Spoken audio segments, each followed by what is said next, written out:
Oh, my goodness.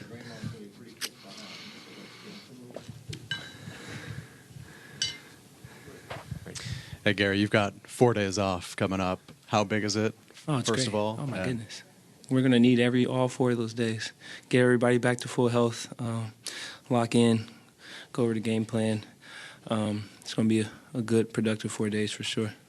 Do you have any plans personally for how to use the 4 days? No, not really. Just get my body right. Probably go on a couple walks and, watch some film. Gary, what about the matchup with Memphis and their defense allowed, it seemed like you found found seams, a couple cuts. And to go along with that, how much in this setting, in the playoff setting, Steve was talking about how much of a factor you were in 22. How much do you relish this big game sort of setting? Oh, no, this is time, We lead up all year to get to this moment, and I'm more of a playoff guy, I think Steve would say. So when it's that time of that year, lock in and get it right and try to be as efficient as I can. I know how they're going to play me, who they're going to put on me, so just try to, like you said, create seams and get to the openings. Gary, obviously today was a play-in game, big performance from Jimmy. What does the playoff Jimmy nickname mean to you? Jimmy Buckets. Give him the ball, go where he tells you to go, and sit and wait until Jimmy needs help, or he's going to score or get fouled. So it's great to see.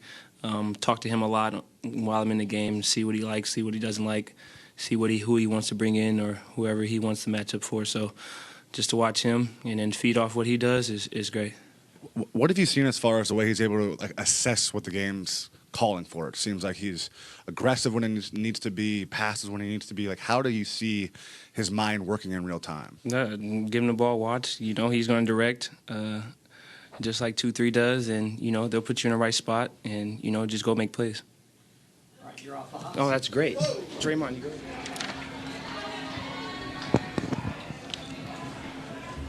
go. TUOMAS with 5 seconds left. You had the 5-second violation. Can you just take us through what happened there? Were you trying to get the ball to Desmond Bane as he was trying to flare into the corner? Just what was your insight on what happened? Yeah, Desmond was the first option on that. There was a small window for that. I think Jimmy Butler made a small defensive error. Looney was on top of it.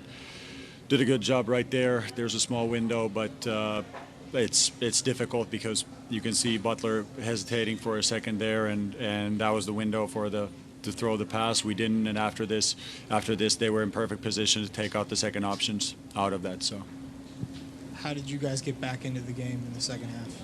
I mean, I would like to say sheer will, but it's much more than that. Guys were really competing.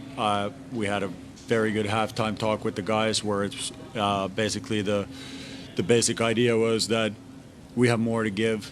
We have more to give, and we got to do it, and it starts with everybody out there on the floor, and we gave them the lead. We felt like we gave them the lead, and then we worked ourselves back into the game, and unfortunately,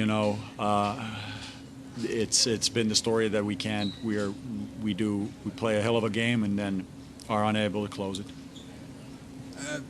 After losing another game in a way that's going to hurt, and then having to come back on Friday, I guess is that going to be hard to pick yourself up off the mat for something like that? Of course, it's hard, Otherwise, everybody would be doing it. But it's our job, and I've always thought in these situations, learned this as a younger player that there's nothing we can do to change this result anymore. So all we can do is try to learn from this and then apply it to the game 2 days from now. That's all we can do. Coach, right here, a couple of interesting aspects to your defense in this game. One, you put Zach Edey guarding Jimmy Butler quite a bit. The other one, you just put Scottie Pippen Jr. on stuff, no switching, nothing like that. Can you take me through the reasoning behind those decisions, how you thought those went? Yeah, so the matchups in the starting unit, for example, with Jaren and Zach, we decided to cross-match for a couple of reasons there. First one being that they also matched up this way, and we felt like it was better for our transition defense to be able to maintain those matchups.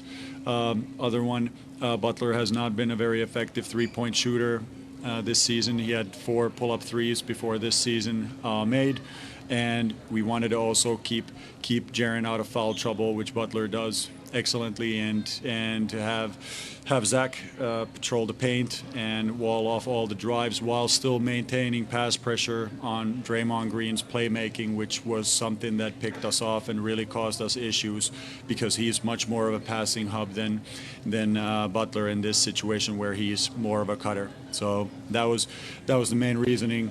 We went back and forth as always, and also changed it up during the game, but I thought it was our reasoning and motives behind it were very solid.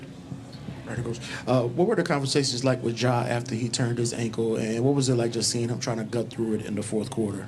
No, there was no conversation. It was a monologue. He told me that he's good to go. And what was it like just seeing him trying to play through it in the fourth quarter? I mean, seeing him like in that situation was, to me, you know, I'm of that generation that still remembers Isaiah Thomas hopping around on one ankle. You know, it wasn't quite that, but like hopefully it's not as severe. I have no information on that, but it was inspiring, and I think it also lifted the guys up that to see that your leader, you know, is putting it all on the line there. What did you make of the way Zach played overall in the game? I have to see the film, but generally, like when I look at it, like somehow he always ends up in the plus. You know, he's very important for us. He solidifies the defensive rebound, and we've spoken about this several times that his impact is also not always the most obvious one. It's the opponent tends to offensive rebound much better when he's off the floor, and offensively we got ourselves a lot of extra shot opportunities through his 7 offensive rebounds today. And I think the situations where he still has room to grow, those are things that will come through age, recognizing or rather handling than recognizing double teams, for example, and the quickness of the decision making. But he's on a really, really positive trajectory also on that. And how important was Desmond's shot making in the second half, especially with Ja, you know, hurting? I mean, Des's shot making is always important, and he's somebody I really like. I watched that situation, the last situation. You know, we really wanted to get the ball in his hands, knowing that they're gonna try to switch those, pre-switch the matchups before the ball gets inbounded. But it's he's a very, very good offensive player, and when he starts making shots like that, we are very difficult to stop, and that was a big part why we made our run. When you lose a game where you might have had a chance to get a game-tying shot up, how much does that eat at you as a coach, or is that something that you just have to put away quickly? Yeah, it always eats. There are other things that eat you up more.